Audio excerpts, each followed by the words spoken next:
முதலமைச்சர் விஜய் கரூர் செல்ல தடை கோரி திமுக வழக்கு உச்சநீதிமன்றத்தில் விசாரணை தொடங்கியது. விவரங்களுடன் செய்தியாளர் ராஜகுமரன் இணைப்பில் இருக்கிறார். வணக்கம் ராஜகுமரன், விவரங்களை பதிவு செய்யலாம்.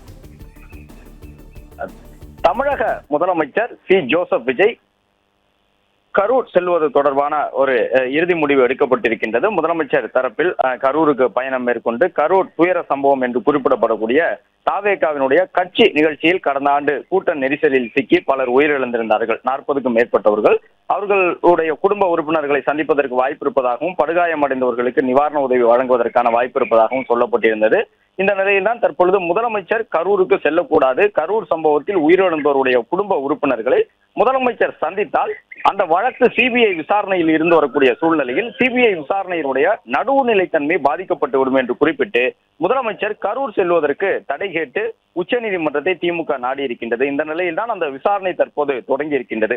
இந்த விசாரணையின் மூலமாக முதலமைச்சர் கரூர் செல்வதற்கு ஏதேனும் புதிய தடை பிறப்பிக்கப்படுமா அல்லது முதலமைச்சருடைய கரூர் பயணத்திற்கு அனுமதி வழங்கப்பட்டாலும் அதில் நிபந்தனைகள் எதுவும் விதிக்கப்படுமா என்பது இன்னும் சற்று நேரத்தில் தெரிய வரும். திமுகவினுடைய அமைப்பு செயலாளர் RS பாரதி இது தொடர்பாக தொடர்ந்து இருக்கக்கூடிய வழக்கு என்பது அவசர வழக்காக விசாரிக்கப்பட வேண்டும் என்ற அடிப்படையில் ஏற்கனவே திமுக வழக்கறிஞர்கள் மூலமாக கோரிக்கை முன்வைக்கப்பட்டிருந்தது. கரூர் சம்பவத்தை பொறுத்தவரை முதலமைச்சரும் அமைச்சர்களும் பொது வழியில் பேசக்கூடாது என்பதை கூட இந்த வழக்கினுடைய ஒரு முக்கிய சாராம்சமாக இணைத்திருந்தார்கள். எனவே இந்த வழக்கினுடைய விசாரணை தற்போது தொடங்கி இருக்கக்கூடிய சூழ்நிலையில் கரூர் சம்பவம் என்பது ஒரு முக்கியமான பேசுபொருளாகி இருக்கின்றது. 40க்கும் மேற்பட்டவர்கள் உயிரிழந்திருந்த அந்த சம்பவத்திலே அப்போது ஆளும் கட்சியாக இருந்த திமுகவினுடைய சதி இருந்தது என்பதாக அமைச்சர்கள் தொடர்ந்து குற்றச்சாட்டுகளை முன்வைத்துக் கொண்டிருக்கின்றார்கள். அதே நேரம் இதற்கு திமுக தரப்பிலே கடும் எதிர்வினை ஆற்றப்படுகின்றது. இந்த சிபிஐ ஒரு வழக்கை விசாரித்துக் கொண்டிருக்கும் பொழுது எப்படி இவர்கள் தன்னிச்சையாக திமுக சதியோடு தான் அந்த சம்பவம் நடைபெற்றது என்பதாக ஒரு கருத்தை சொல்ல முடியும். எனவே சாட்சிகள் அவர்கள் பாதிக்கப்படுவதற்கான வாய்ப்புகள் இருக்கின்றன, இந்த வழக்கு திசை மாறி செல்வதற்கான சூழல் இருக்கின்றது என்பதையெல்லாம் குறிப்பிட்டு திமுகவினுடைய அமைப்பு செயலாளர் RS பாரதி வழக்கை தொடர்ந்திருந்தார். கரூரிலே போலீசாரை வைத்து பொதுமக்களை போலீசார் கொன்று குவித்திருந்தார்கள் என்று அண்மையிலே ஆதவ அர்ஜுனா அமைச்சர் பேசியிருந்தது திமுக தரப்பினரால் கடும் எதிர்ப்புக்கு உள்ளாக்கப்பட்டிருந்தது. அமைச்சர் ஆதவ அர்ஜுனா பேசிய பேச்சு திட்டமிட்டு அப்போதைய ஆட்சியாளர்கள் மீது குற்றம் சுமத்துவதற்கான ஒரு கருத்தாக இருக்கின்றது. எந்த அடிப்படையில் அவர் இந்த கருத்தை சொன்னார்? எனவே பொது வழியிலே முதலமைச்சரோ அல்லது அமைச்சர் ஆதவ அர்ஜுனா உள்ளிட்டவர்களோ கரூர் சம்பவம் தொடர்பாக பேசுவதற்கு தடை விதிக்க வேண்டும் என்பதாகத்தான் இந்த வழக்கை தொடர்ந்திருந்தார்கள். முதலமைச்சர் விஜய், அமைச்சர்கள் ஆதவ அர்ஜுனா, நிர்மல்குமார், புசி ஆனந்த் உள்ளிட்டவர்கள் கரூர் சம்பவம் தொடர்பாக பேசக்கூடாது என்று அவர்கள் வலியுறுத்தியிருந்தார்கள். கரூரில் நடைபெற்ற சம்பவத்திலே உயிரிழப்பிற்கு காரணம் திமுக தான் என்று தொடர்ந்து தமிழக முதலமைச்சர் உள்ளிட்டவர்கள் குற்றம் சுமத்தி வருவதாகவும் சிபிஐ ஏற்கனவே உச்சநீதிமன்றத்தினுடைய ஓய்வு பெற்ற நீதிபதி தலைமையில் ஒரு கண்காணிப்பு குழுவை அமைத்து அவர்கள் மூலமாகத்தான் தற்பொழுது இது குறித்த விசாரணை எல்லாம் நடைபெற்று வருகின்றது. அப்படி இருக்கும் பொழுது இந்த கரூர் சம்பவத்திலே பாதிக்கப்பட்டவர்கள் குடும்பத்தை முதலமைச்சர் சந்திப்பது என்பதும் அதே போன்று ஏதேனும் நிவாரணத்தை வழங்குவதும் கூட ஒரு வகையில் சாட்சிகளை மிரட்டுவது போன்று ஆகிவிடும், சாட்சிகளை கலைக்கக்கூடிய ஒரு சூழலை உருவாக்கிவிடும் என்பதாக இந்த கருத்தை எல்லாம் சொல்லியிருக்கின்றார்கள். கரூர் கூட்ட நெரிசல் சம்பவத்தில் உயிரிழந்தவருடைய குடும்ப உறுப்பினர்களுக்கு அரசு பணி வழங்குவதற்கான வாய்ப்பு இருப்பதாகவும் அந்த மனுவிலே குறிப்பிட்டிருந்தார். RS பாரதி குறிப்பிடும் பொழுது அந்த மனுவில் அரசு பணி வழங்குவதற்கான ஒரு வாய்ப்பு கூட இருக்கின்றது. இது போன்று செய்யும் பொழுது வழக்கில் திட்டமிட்டு ஒரு தரப்பை குற்றவாளியாக்குவதற்கான முயற்சியில் ஈடுபட்டிருக்கின்றார்கள் என்பதாக அந்த மனு தாக்கல் செய்யப்பட்டிருக்கின்றது. எனவே இப்பொழுது அதனுடைய விசாரணை தொடங்கி இருக்கின்றது. முதலமைச்சர் கரூர் பயணம் என்பது திட்டமிடப்பட்டிருக்கக்கூடிய நிலையில் அந்த பயணத்திற்கு தடை விதிக்க வேண்டும் என்பதுதான் இவர்களுடைய கோரிக்கையாக இருக்கின்றது. திமுக தரப்பில் மனு தாக்கல் செய்திருக்கக்கூடிய சூழ்நிலையில் எனவே இந்த கரூர் கூட்ட நெரிசல் சம்பவம் தொடர்பான வழக்கு விசாரணைக்கு வந்திருக்கக்கூடிய சூழ்நிலையில் கடந்த ஆண்டு செப்டம்பர் மாதம் 41 பேர் அந்த கூட்ட நெரிசலில் சிக்கி உயிரிழந்திருந்தார்கள். உச்சநீதிமன்றத்தினுடைய ஓய்வு பெற்ற நீதிபதி கண்காணிப்பிலே சிபிஐ இந்த வழக்கை விசாரித்துக் கொண்டிருக்கின்றது. தமிழக முதலமைச்சர் விரைவில் அந்த கரூர் பயணம் மேற்கொள்வார் என்று அறிவிக்கப்பட்டிருக்கக்கூடிய சூழ்நிலையில் தான் இப்பொழுது இந்த மனு விசாரணைக்கு வந்திருக்கின்றது. கரூர் துயர சம்பவத்திலே சம்பந்தப்பட்டிருக்கக்கூடிய நபர்கள் அவர்களை சந்தித்து, அதாவது பாதிக்கப்பட்ட நபர்களை சந்தித்து நிவாரணம் வழங்குவது போன்ற பல்வேறு விஷயங்களை செய்கின்றார்கள். ஊடகங்களுக்கு வெளிப்படையாக பேட்டிகளை எல்லாம் கொடுக்கின்றார்கள். இவற்றை கட்டுப்படுத்த வேண்டும் என்றும் திமுக தரப்பில் வாதங்கள் எல்லாம் முன்வைக்கப்படுகின்றன. முதலமைச்சர் விஜயை குற்றம் சாட்டப்பட்ட நபர் என்று மூத்த வழக்கறிஞர் ரஞ்சித்குமார் கூறியிருந்த நிலையில் அதற்கு கடுமையான எதிர்ப்பினை உச்சநீதிமன்றத்தினுடைய நீதிபதிகள் முந்தைய திமுக அரசில் கூட பதிவு செய்யப்படாத முதல் தகவல் பதிவு செய்யப்பட்டிருந்தது எல்லாம் சுட்டிக்காட்டி பதில் சொல்லி இருக்கின்றார்கள். முதல் தகவல் அறிக்கையிலே விஜய் குற்றம் சாட்டப்பட்ட நபராக எங்குமே சேர்க்கப்படவில்லை என்பதையெல்லாம் தற்பொழுது எடுத்து கூறியிருக்கின்றார்கள். கரூர் துயர சம்பவம் தொடர்பான வழக்கு விசாரணை உச்சநீதிமன்றத்தில் தொடங்கி இருக்கின்றது. மனுதாரர்கள் சார்பிலே மூத்த வழக்கறிஞர் மேனகா குருசுவாமி ஆஜராகி இருக்கின்றார். எதிர் மனுதாரர்கள் சார்பில் மூத்த வழக்கறிஞர் ரஞ்சித்குமார் ஆஜராகி இருக்கின்றார். ரஞ்சித்குமார், ஆஷிபா அகமதி ஆகியோர் திமுக சார்பில் வாதங்களை முன்வைக்க இருக்கின்றார்கள். முதலமைச்சருக்கு நிர்வாக ரீதியிலான உத்தரவுகளை பிறப்பிக்க வேண்டும் என்று நீங்கள் எதிர்பார்க்கின்றீர்களா என்று உச்சநீதிமன்றத்தினுடைய நீதிபதிகள் திமுக வழக்கறிஞர்களை நோக்கி கேள்வி எழுப்பியிருக்கின்றார்கள். ஏனென்றால் முதலமைச்சர் பயணம் என்பது கரூர் பயணம் ஒரு அரசுமுறை பயணம். அரசுமுறை பயணமாக முதலமைச்சர் செல்ல இருக்கின்றார். எனவே நிர்வாக ரீதியிலான உத்தரவை ஒரு முதலமைச்சருடைய செயல்பாட்டை மையப்படுத்தி நீதிமன்றத்தால் பிறப்பிக்க முடியும் என்று நீங்கள் எதிர்பார்க்கின்றீர்களா என்ற ஒரு கேள்வி எழுப்பியிருக்கின்றார்கள் நீதிபதிகள். கரூர் துயர சம்பவத்திலே சம்பந்தப்பட்டிருக்கக்கூடிய நபர்கள் அவர்களை பாதிக்கப்பட்டிருக்கக்கூடிய அவர்களை எல்லாம் சந்தித்து நிவாரணம் வழங்குவது போன்ற பல்வேறு விஷயங்களை செய்கின்றார்கள். அது மட்டுமல்லாமல் ஊடகங்களிலே கரூர் சம்பவம் தொடர்பாக பேட்டி கொடுக்கின்றார்கள். இவற்றையெல்லாம் கட்டுப்படுத்த வேண்டும். ஏனென்றால் வழக்கினுடைய விசாரணையை சிபிஐ விசாரணையை இவை பாதிக்கக்கூடும், சாட்சிகளை கலைக்கக்கூடும் என்ற அடிப்படையிலே திமுக தரப்பில் வாதங்களை முன்வைத்திருக்கின்றார்கள். அது மட்டுமல்லாமல் திமுகவினுடைய ஒரு வழக்கறிஞராக ஆஜராகி இருக்கும் ரஞ்சித்குமார் வாதத்தை முன்வைக்கும் பொழுது வழக்கறிஞர் ரஞ்சித்குமார் விஜயை குற்றம் சாட்டப்பட்ட நபர் என்று குறிப்பிட்டார். அப்பொழுது நீதிபதிகள் அதற்கு ஆட்சேபம் தெரிவித்திருந்தார்கள். அதாவது ஏற்கனவே திமுக ஆட்சியில் தான் முதல் தகவல் அறிக்கை பதிவு செய்யப்பட்டது கரூர் சம்பவம் தொடர்பாக. அந்த முதல் தகவல் அறிக்கையில் கூட எந்த ஒரு இடத்திலும் விஜய் குற்றம் சாட்டப்பட்ட நபராக சேர்க்கப்படவில்லை. எனவே தயவு செய்து ஆவணங்களை சரியாக படித்து விட்டு நீதிமன்றத்தில் பேசுங்கள் என்று நீதிபதிகள் கடும் எதிர்வினையாற்றி இருக்கின்றார்கள். இந்த வழக்கை இப்பொழுதே தள்ளுபடி செய்ய வேண்டி இருக்கும் என்றும் நீதிபதிகள் எச்சரித்திருக்கின்றார்கள் என்று பார்க்க முடிகின்றது. அதாவது விசாரணை தொடங்கி ஒரு 5 நிமிடங்கள் தான் ஆகின்றது. விசாரணை தொடங்கிய உடனேயே திமுக தரப்பு வழக்கறிஞர்கள் இருந்து முதலமைச்சர் விஜய் கரூர் செல்ல இருக்கின்றார், இந்த பயணத்தை தடுத்து நிறுத்த வேண்டும் என்ற ஒரு கோரிக்கையினை முன்வைத்தார். அப்பொழுது நீதிபதிகள் கேட்டார்கள், முதலமைச்சருடைய நிர்வாக ரீதியிலான நடவடிக்கையில் நீதிமன்றம் தலையிட வேண்டும் என்று நீங்கள் எதிர்பார்க்கின்றீர்களா என்று கேட்டார்கள். உடனடியாக 2 வழக்கறிஞர்களில் ஒருவரான ரஞ்சித்குமார், ஏனென்றால் 2 பேர் திமுக தரப்பில் இன்று ஆஜராகி இருக்கின்றார்கள், மூத்த வழக்கறிஞர் ரஞ்சித்குமார் மற்றும் ஆஷிபா அகமதி, முதலமைச்சருடைய நிர்வாக செயல்பாடுகளில் நீதிமன்றம் தலையிட வேண்டும் என்று நீங்கள் நினைக்கின்றீர்களா என்று கேட்ட பொழுது உடனடியாக அவர் எழுந்து இல்லை, இந்த விஷயத்திலே முதலமைச்சர் விஜயும் சம்பந்தப்பட்டிருக்கின்றார் என்ற ஒரு கேள்வியினை எழுப்பினார். ஏனென்றால் முதலமைச்சர் விஜய்க்கும் இதற்கும் சம்பவத்திற்கும் தொடர்பு இருக்கின்றது என்று கரூர் சம்பவத்தை மையமாக வைத்து அவர் ஒரு கருத்தை சொன்னார். உடனடியாக அதற்கு நீதிபதிகள் கடும் எதிர்வினையாற்றி இருக்கின்றார்கள். ஏனென்றால் முதலமைச்சர் விஜயை நீங்கள் கரூர் சம்பவத்தோடு தொடர்பு படுத்தி பேசுகின்றீர்கள். ஆனால் கரூர் சம்பவம் நடந்த பிறகு திமுக ஆட்சியில் தான் முதல் தகவல் அறிக்கை பதிவு செய்யப்பட்டது. அந்த முதல் தகவல் அறிக்கையில் கூட தற்போதைய முதலமைச்சருடைய பெயர் இடம்பெறவில்லை. எனவே ஒரு வழக்கில் ஆஜராகும் பொழுது குறைந்தபட்சம் அந்த வழக்கு தொடர்புடைய முதல் தகவல் அறிக்கை உள்ளிட்ட ஆவணங்களையாவது படித்துவிட்டு ஆஜராக வேண்டும். நீங்கள் இப்போது சொல்லி இருக்கக்கூடிய கருத்தை அடிப்படையாக வைத்து எங்களால் இப்பொழுதே கூட இந்த வழக்கை தள்ளுபடி செய்துவிட முடியும் என்று திமுக வழக்கறிஞர்களை நோக்கி நீதிபதிகள் தற்போது இந்த கருத்தை சொல்லி இருக்கின்றார்கள். கரூர் துயர சம்பவம் தொடர்பான விவகாரத்திலே பாதிக்கப்பட்ட குடும்பங்களை முதல்வர் விஜய் சந்திக்க தடை கேட்டு திமுக தொடர்ந்த அந்த இடையீட்டு மனுவை விசாரணைக்கு ஏற்க உச்சநீதிமன்றம் மறுப்பு தெரிவித்திருக்கின்றது. மனுவை சரியாக தயாரித்து தேவையான நிவாரணங்களை பெற்றுக் கொள்ளுங்கள் என்றும் நீதிபதிகள் அறிவுறுத்தி இருக்கின்றார்கள். அதாவது கரூர் துயர சம்பவம் தொடர்பாக ஏற்கனவே வழக்கு விசாரணை நடைபெற்றுக் கொண்டிருக்கின்றது. இதில் இடையீட்டு மனுவாக திமுக தரப்பில் ஒரு மனு தாக்கல் செய்யப்பட்டது. அந்த மனுதான், அதாவது இந்த கரூர் துயர சம்பவம் நடைபெற்றிருக்கக்கூடிய சூழ்நிலையில் பாதிக்கப்பட்ட குடும்பத்தவர்களை முதலமைச்சர் சந்திக்க நேரக்கூடிய ஒரு வாய்ப்பை உருவாக்கி இருக்கின்றார்கள். முதலமைச்சர் கரூருக்கு பயணம் மேற்கொள்ளப் போகின்றார். எனவே அவர்களை சந்திப்பதற்கு தடை விதிக்க வேண்டும் என்று இடையீட்டு மனுவிலே திமுக சொல்லி இருந்தது.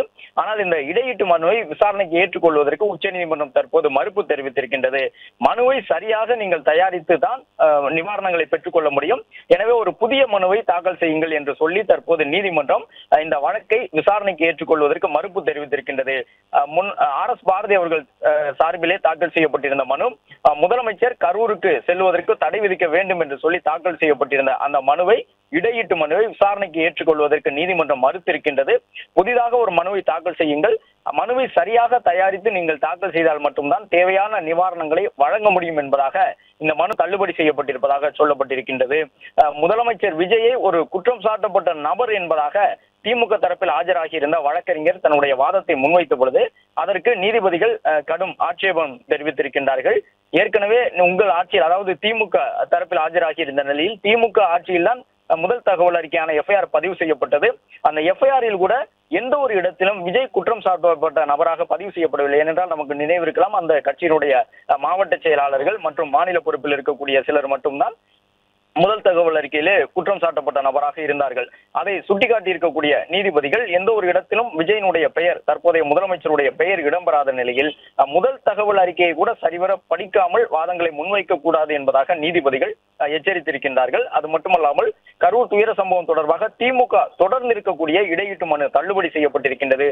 எனவே முதலமைச்சர் கரூர் செல்வதிலே எந்த விதமான சிக்கலும் இருக்காது என்று எதிர்பார்க்கப்படுகின்றது. கரூர் மாவட்டம் வேலுச்சாமிபுரத்திலே கடந்த ஆண்டு செப்டம்பர் 27 நடைபெற்ற அந்த துயர சம்பவத்தில் தான் தமிழக வெற்றி கழகத்தினுடைய தலைவராக தற்போதைய முதலமைச்சர் தேர்தல் பரப்புரைக்கு சென்ற பொழுது 41 பேர் உடல் நசுங்கி உயிரிழந்திருந்தார்கள். இந்த நிலையில் தான் கரூர் சம்பவம் தொடர்பாக பல கருத்துக்களை அமைச்சர்களும் பேசி வருகின்றார்கள். எனவே அமைச்சர் ஆதவ் அர்ஜுனா, நிர்மல்குமார், புசி ஆனந்த் உள்ளிட்டவர்கள் எல்லாம் கரூர் சம்பவம் தொடர்பாக பொதுவெளியில் பேசுவதற்கு தடை விதிக்க வேண்டும் என்று இந்த இடையீட்டு மனுவிலே குறிப்பிட்டு சொல்லப்பட்டிருந்தது. அண்மையில் கூட அமைச்சர் ஆதவ் அர்ஜுனா பேசும்பொழுது கரூர் சம்பவத்திற்கு கணக்கு தீர்க்காமல் விடமாட்டோம் என்றெல்லாம் சொல்லியிருந்தார். அதையெல்லாம் இந்த மனுவில் அவர்கள் சுட்டிக்காட்டியிருந்தார்கள். இது போன்ற அமைச்சர்கள் பேசுகின்றார்கள், முதலமைச்சர் பேசுகின்றார். ஏதோ திமுக ஆட்சியில் தான் திட்டமிட்டு காவல்துறையினரை வைத்து அந்த ஒரு சம்பவத்தை அரங்கேற்றி 41 பேர் உயிரிழப்புக்கு திமுக தான் காரணமாக இருந்தது என்பதை போன்று பொதுவெளியிலே ஒரு தோற்றத்தை உருவாக்க முனைகின்றார்கள். எனவே முதலமைச்சரோ அமைச்சர்களோ கரூர் சம்பவம் தொடர்பாக பொதுவெளியில் பேசுவதற்கு தடை விதிக்க வேண்டும். அது மட்டுமல்லாமல் கரூரில் பாதிக்கப்பட்ட குடும்பத்தவர்களை முதலமைச்சர் சந்திக்க திட்டமிட்டிருக்கின்றார். அவ்வாறு முதலமைச்சர் ஒரு சந்திப்பை மேற்கொண்டால் அது சாட்சியங்களை கலைப்பது போல் ஆகிவிடும். ஏற்கனவே விசாரணை நடைபெற்றுக் கொண்டிருக்கின்றது, சிபிஐ விசாரித்துக் கொண்டிருக்கின்றது. சிபிஐ விசாரணையினுடைய நடுவுநிலைத்தன்மையை அது பாதிக்க வைத்துவிடும் முதலமைச்சர் பாதிக்கப்பட்ட குடும்பத்தவர்களை சந்திப்பது என்பது.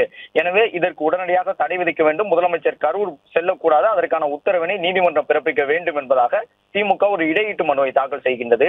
அந்த இடையீட்டு மனுவின் மீதான விசாரணையிலே ஒரு முதலமைச்சருக்கு நிர்வாக ரீதியிலான உத்தரவை நீதிமன்றம் பிறப்பிக்க வேண்டும் என்று நீங்கள் விரும்புகின்றீர்களா என்று நீதிபதி கேட்டார்.